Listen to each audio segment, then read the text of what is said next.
to story time. Today's story we'll be reading is The Gruffalo's Child.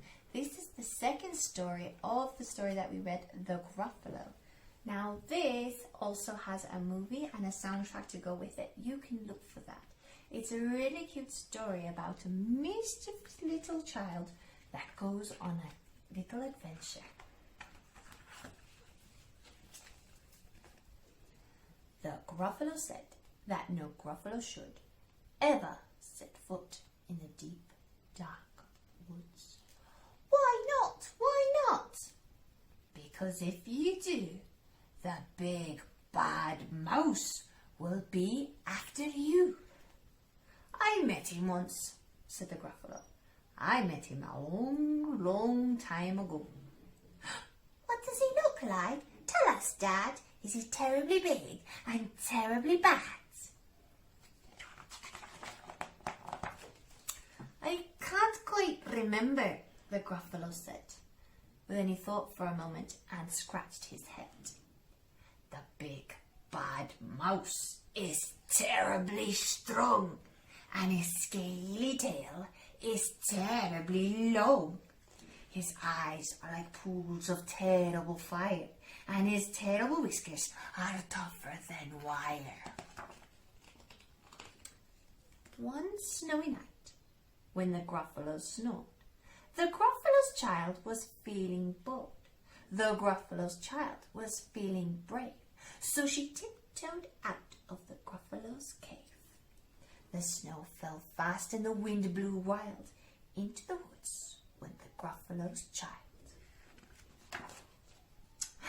A trail in the snow. Whose is the trail and where does it go? A tail poked out of a log pile house. Could this be the tail of the big bad mouse? What do you think? Out slid the creature. His eyes were small, and he didn't have whiskers, no, none at all. You're not the mouse. Not I, said the snake. He's down by the lake eating Gruffalo cake. The snow fell fast and the wind blew wild. I'm not scared, said the Gruffalo's child.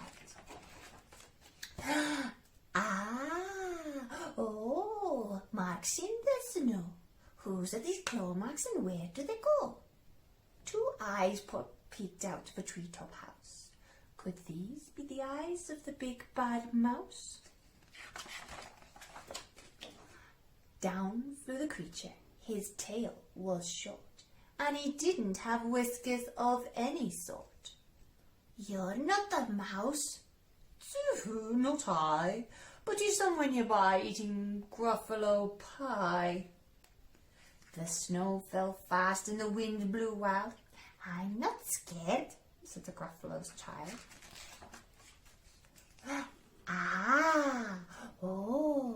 A track in the snow. Whose is the track and where does it go? Whiskers at last in an underground house. Could this be the home of the big bad mouse? What do you think?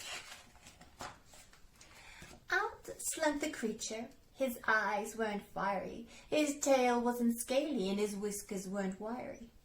You're not the mouse. Oh no, not me. He's under a tree drinking Gruffalo tea. It's all a trick, said the Gruffalo's child as she sat on a stump where the snow lay piled. I don't believe in the big bad mouse. But here comes a little one out of his house. Not big, not bad, but a mouse at least. You'll taste good as a midnight feast. Wait, said the mouse, before you eat. There's a friend of mine you ought to meet. If you let me hop onto a hazel twig, I'll beckon my friend so bad and big. The Gruffalo's child unclenched her fist. Oh, the big bad mouse, so he does exist. The mouse looked into the hazel tree. He beckoned and said, just wait and see. Out came the moon It was bright and round. A terrible shadow fell onto the ground. Who is this creature so big, big and strong? His tail and whiskers are terribly long. His ears are enormous, and over his shoulder he carries a nut as big as a boulder. The big, bad mouse, yelled the Gruffalo's child, and the mouse jumped down from the twig and smiled. Ah, oh, prints in the snow. Whose are these footprints and where do they go? The footprints led to the Gruffalo cave, where the Gruffalo's child was a bit less brave. The Gruffalo's child was a bit less bored. And the Gruffalo snored and snored and snored. I hope you enjoyed today's story, because I sure did. Well, we have some books to choose from, and we have Tyrannosaurus Drip. I know it's been voted before, but I think it's a really cute story, also written by Julia Donaldson, so it has lots of fun rhyming words.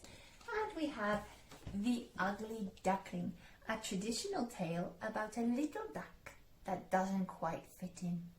So, you let me know which one you would like to hear, and I'll read them for you tomorrow. Bye-bye, and I'll see you soon.